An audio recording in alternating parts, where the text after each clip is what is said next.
सोना आ रहा है यार।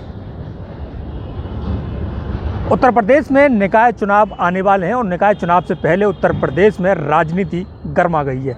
हिंदू महासभा के ऐलान किया है कि वो उत्तर प्रदेश के प्रत्येक जनपद में नगर निकाय चुनाव लड़वाएगा और मेयर लड़वाएगा और साथ ही पार्षद और नगर पंचायत जो प्रत्याशी हैं वो अपने मैदान में उतारेगा। उसको लेकर घमासान शुरू है। गॉडसे की जो मानसिकता विचारधारा रखने वाले ऐसे वो प्रत्याशी होंगे जो हिंदू महासभा उनको टिकट देगा और अपने बैनर के तले उनको चुनाव लड़वाएगा। हमारे साथ राष्ट्रीय प्रवक्ता है हिंदू महासभा के, हम बात करेंगे संजय जाट जी।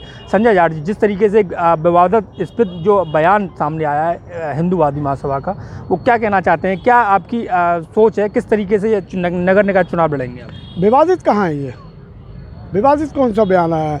हिंदू महासभा तो हमेशा सत्यवाद कहती है और सत्यवाद अगर किसी को विवादित लगती है, बुरी लगती है तो उसकी सोच है, हमारी सोच तो नहीं है। हम लोग तो हिंदुओं का साथ और हिंदुओं का विकास, इस मानसिकता को लेकर यहाँ पर चुनाव हम लोग लड़वाएंगे और हर ज़िले में मेयर का चुनाव और सभी सीटों पर, आगरा के अंदर भी सभी सीटों पर, आगरा मथुरा में सभी सीटों पर चुनाव लड़वाएंगे। और वीर सावरकर और गॉडसे की मानसिकता की सोच को लेकर हम लोग हिंदू महासभा काम कर रहा है। उसमें क्या गलत है? जहाँ वीर सावरकर की प्रतिमा लगाने की ज़रूरत होगी वीर सावरकर की प्रतिमा भी लगाई जाएगी। जिस तरीके से देखा जा रहा है गांधी रूप से जो चलता है और उसको आप क्यों नहीं अपना रहे? गॉडसे ही क्यों आपने अपनाया है? एक बात बताइए, गांधी जी की मानसिकता को हम लोगों ने पिछले 70 सालों से देखा, क्या मिला हमें? बताइए क्या मिला? तो कहीं ना कहीं वीर सावरकर जी और जो भी मानसिकता रही उसी के भरोसे तो हम लोगों ने अयोध्या ले ली, काशी ले ली, अब मथुरा की बारी है। हम लोग हिंदुत्व का काम कर रहे हैं। हिंदू महासभा हमेशा हिंदुत्व का काम करती है और उसमें कहने में कोई गरज नहीं है कि वीर सावरकर जी की प्रतिमा को लगाकर हम लोग चुनाव में उतरेंगे और हिंदुओं का विकास और हिंदुओं का साथ, हमें मुस्लिम वोट की ज़रूरत है भी नहीं।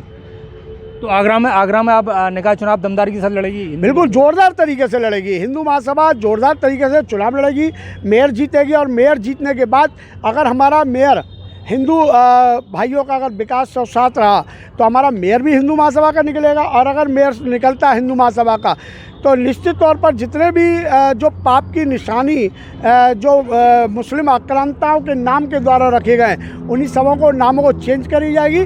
नामों को बदलकर हिंदू महापुरुषों के नाम पर, हिंदू देवी देवताओं के नाम पर चौक और कॉलोनियों का नाम रखा जाएगा।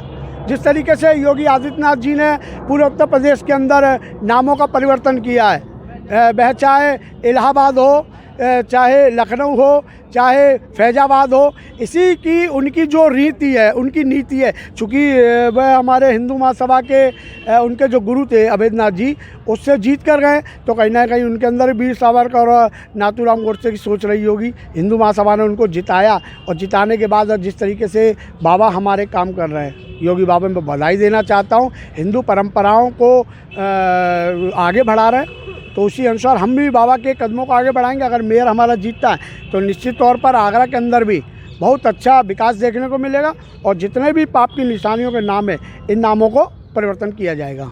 तो बिल्कुल ये थे हमारे साथ हिंदू महासभा के राष्ट्रीय प्रवक्ता संजय जाट जी, जिनका साफ तौर पर कहना है कि जिस तरीके से जो योगी आदित्यनाथ जो नाम बदलने की प्रक्रिया अपना रहे हैं, अगर इसी तरीके से इनका हिंदू महासभा का कोई मेयर प्रत्याशी बनकर आता है तो वो निश्चित तौर पर जो पाप की निशानियां हैं, जो मुस्लिम लोगों के जो नाम से जो कॉलोनियाँ हैं, जो मोहल्ले हैं, उनको हटाकर हिंदू के नाम से और महापुरुषों के नाम से उनके नाम किए जाएंगे। तो कहीं ना कहीं देखा जा रहा है कि निकाय चुनाव से पहले उत्तर प्रदेश में एक बार फिर नाम की सियासत ने एक नया रंग ले लिया, जिससे राजनीतिक सरगर्मियां तेज हो गई हैं। आगरा से मनोज चाहर, इंडिया न्यूज़।